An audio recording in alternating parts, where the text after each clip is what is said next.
So guys, इस video में अपन समझेंगे कि जियो पे डीएलटी रजिस्ट्रेशन हम कैसे करें।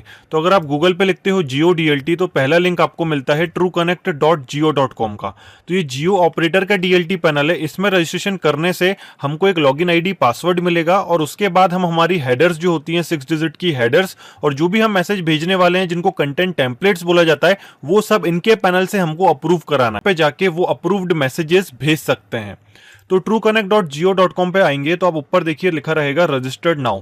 आपको इस पे क्लिक करना है। इस पे क्लिक करेंगे तो अब आपके पास दो ऑप्शन आएंगे। पहला होता है प्रिंसिपल एंटिटी। इसका मतलब यह है अगर आपको ये डिटेल्स अप्रूव कराना है अपनी कंपनी के बिहाफ में, अगर आप मैसेजेस भेजना चाहते हैं तो आपको प्रिंसिपल एंटिटी के अंदर आपको अप्रूवल कराना है। तो आपको प्रिंसिपल एंटिटी पे क्लिक करना है। यहां पे आप क्लिक करेंगे तो आपके पास ऑप्शन आएगा are you already registered as principal entity in any of the mobile operator DLT network.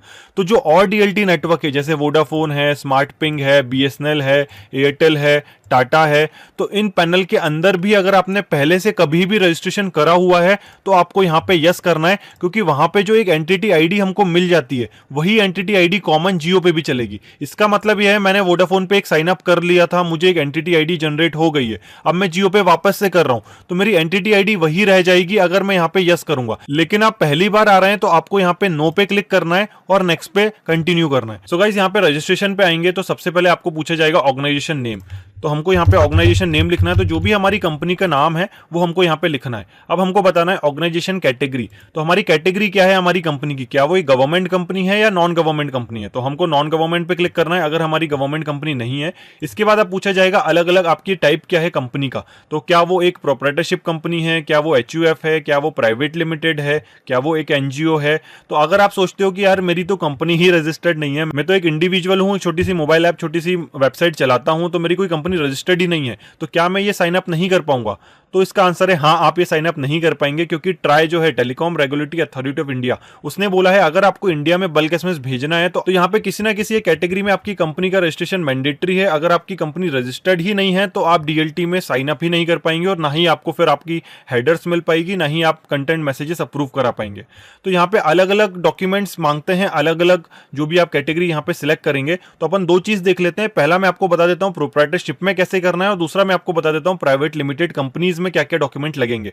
तो सबसे पहले अपन सिलेक्ट करते हैं प्रोप्राइटरशिप। तो यहाँ पे जैसे मैं सिलेक्ट करूंगा प्रोप्राइटरशिप, यहाँ पे मुझे सबसे पहले पैन कार्ड पूछा जाएगा। तो प्रोप्राइटरशिप में जो आपका पर्सनल पैन कार्ड है, आपके खुद का पैन कार्ड नंबर, वही आपको डालना रहता है। तो पैन कार्ड डालने के बाद यहाँ पे आपसे पूछा जाएगा कि आपको पैन कार्ड भी अपलोड करना है। तो आप जेपीजी पीडीएफ में उसको अपलोड कर सकते हैं, 5 MB से कम की फाइल होना चाहिए। तो जैसे मैंने पैन कार्ड यहाँ पे अपलोड कर दिया है। अब मुझसे पूछा जा रहा है क्या आप जीएसटी में रजिस्टर्ड हैं। तो अगर आप जीएसटी में रजिस्टर्ड हैं तो आपको यहाँ पे जीएसटी नंबर लिखना है, वेरीफाई पे क्लिक करना है और अपना जीएसटी सर्टिफिकेट जो आपको गवर्नमेंट देती है उसको यहाँ पे अपलोड करना है। और अगर आप जीएसटी में रजिस्टर्ड नहीं है तो आपको इसको ऑफ करना है। इसको जैसे ही आप बंद करेंगे अब आपके पास दूसरे डॉक्यूमेंटेशन के ऑप्शंस आ जाएंगे, जैसे कि आपका 10 नंबर या ट्रेड लाइसेंस हो आपके पास। अगर आपकी प्रोप्राइटरशिप फर्म है तो आपका किसी ना किसी स्टेट में रजिस्ट्रेशन तो होगा, तो वहां पे आपको एस्टेब्लिशमेंट रजिस्ट्रेशन सर्टिफिकेट मिलता है आपकी शॉप का। तो वो आप यहाँ पे क्लिक करके उसको यहाँ पे डॉक्यूमेंट नंबर लिख के उसको अपलोड कर सकते हैं। और अगर आपकी प्राइवेट लिमिटेड होगी तो सर्टिफिकेट ऑफ इनकॉर्पोरेशन या रजिस्ट्रेशन कुछ तो आपके पास होगा, तो वो आप यहाँ पे क्लिक करके उसका डॉक्यूमेंट नंबर लिखने के बाद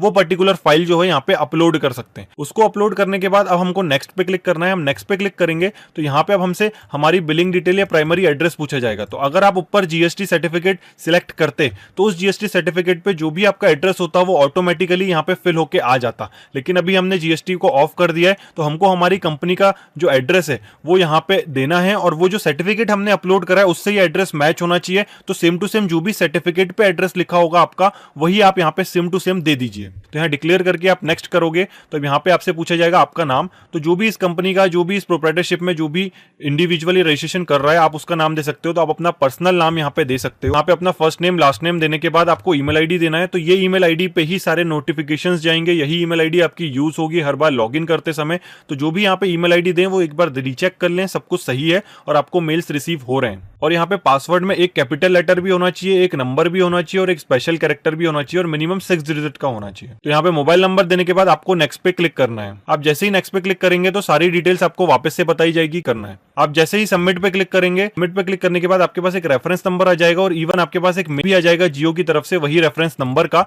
और वहां पे बता दिया जाएगा कि आपकी एप्लीकेशन तो हमको मिल गई है, अब हमारी टीम उसको रीचेक करेगी, सारे डॉक्यूमेंट वेरीफाई करेगी और उसके बाद उसको अप्रूव करेगी। ये जो नंबर है आपकी एंटिटी आईडी का नंबर नहीं है, ये सिर्फ आपकी जो एप्लीकेशन है उसका नंबर है। तो अब जियो डीएलटी की जो टीम है आपके वेरीफाई करेगी, आपके डॉक्यूमेंट से एड्रेस मिलाएगी, सारे डॉक्यूमेंट मैचिंग करेगी। तो अगर आपकी एप्लीकेशन रिजेक्ट होती है तो इस तरीके का मेल आता है, वहां पे आपको बताया जाता है कि आपका क्या डॉक्यूमेंट गलत रहा। जैसे इस एप्लीकेशन में जो गलत रहा, इसने बताया कि अथराइज पर्सन और डायरेक्टर नेम जो सेम नहीं हो सकते, अथराइज पर्सन आपको अलग ही रखना पड़ेगा, डायरेक्टर का नेम आपको अथराइज पर्सन में नहीं लिखना है, और दूसरा जीएसटी सर्टिफिकेट पे वैलिड सिग्नेचर नहीं है। तो अब जैसे अगर आपके पास ये ऐसा कोई रिजेक्शन का मेल आता है तो अब जो आपने पूरी प्रोसेस करी वो आपको वापस से करना है। ऐसा नहीं है कि सिर्फ आप इसी पर्टिकुलर डॉक्यूमेंट को सही करके अपलोड कर दो। तो जो भी पूरी प्रोसेस अभी आपने करी थी आपको वापस से जाना है जियो डीएलटी पे और वापस पूरा साइन अप प्रोसेस, पूरी प्रोसेस आपको पूरा वापस से भरना है सही डॉक्यूमेंट के साथ और वापस आपको सबमिट करना है। और जैसे ही आप सबमिट करेंगे आपके पास वापस से रिक्वेस्ट नंबर आ जाएगा और उसके बाद वापस से टीम नए डॉक्यूमेंट्स को वेरीफाई करेगी। और अगर इन केस आपके डॉक्यूमेंट वेरीफाई हो जाते हैं तो आपको गाइस इस तरीके का एक मेल आएगा जिस पे लिखा रहेगा अप्रूवल ऑफ रजिस्ट्रेशन,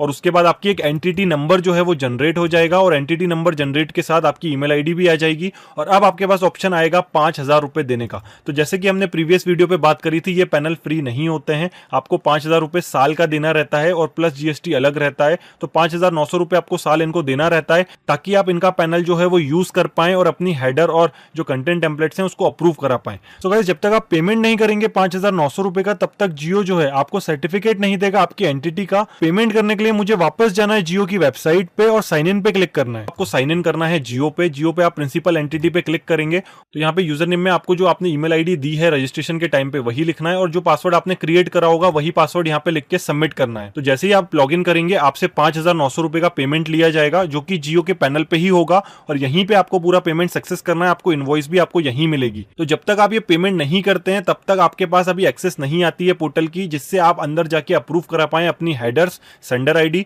और कंटेंट टेम्पलेट यानी कि मैसेज टेक्स्ट। तो आपको फाइनली एक अप्रूवल का मेल आएगा। तो गाइस अगर आपका जियो डीएलटी जो है वो अप्रूव हो जाता है, आपको एंटिटी नंबर मिल जाता है, तो सबसे पहले अभी आप यहाँ पे आप आके जब साइन अप करके लॉग इन करेंगे तो यहाँ पे डीएलटी एसएमएस का सेक्शन है और यहाँ पे अपनी एंटिटी का नाम जो कि आपने रजिस्ट्रेशन में दिया था, आपकी कंपनी का नाम, और ये जो एंटिटी आईडी है यही वो एंटिटी नंबर है जो अभी आपको जियो के मेल पे आपको मिला। आप नीचे आएंगे तो नीचे आपको एक पीडीएफ सर्टिफिकेट भी मिला है। तो ये जो पीडीएफ सर्टिफिकेट है इसको आपको अपलोड करना है, आगे जाके जियो के डीएलटी पैनल पे लॉगिन करना है और अपनी हेडर और सेंडर आईडी अप्रूव कराना है, जो कि अभी अपन आने वाले वीडियोस में देखेंगे। मैसेज भेजने के लिए अभी भी आपको कोई ना कोई वेबसाइट, कोई ना कोई टेलीमार्केटर चाहिए कि पैनल में आपको आपकी एपीआई मिल जाएगी, डीएलटी की एसएमएस की एपीआई, जो कि आप यूज करके मैसेजेस भेज सकते हैं।